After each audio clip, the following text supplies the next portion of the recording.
Hi, it's Daniel from The Art of Privacy here. We're looking at the PureVPN virtual private network connection dashboard. You can see the main dashboard screen here. And this is where you can select the protocol you want to use with PureVPN, and you can select the server you want to use.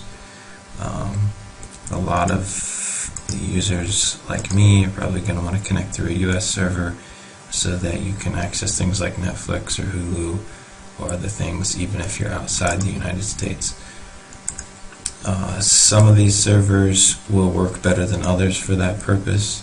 I know with, I believe it was the Las Vegas server, Hulu detected it as a proxy and didn't allow Hulu content to play.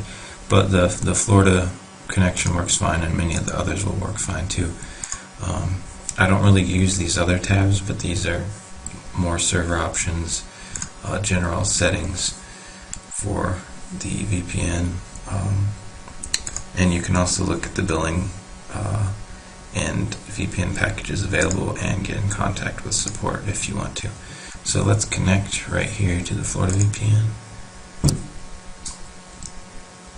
And it just takes a second, and you can see how the IP says status connected, the duration, and it starts loading activity.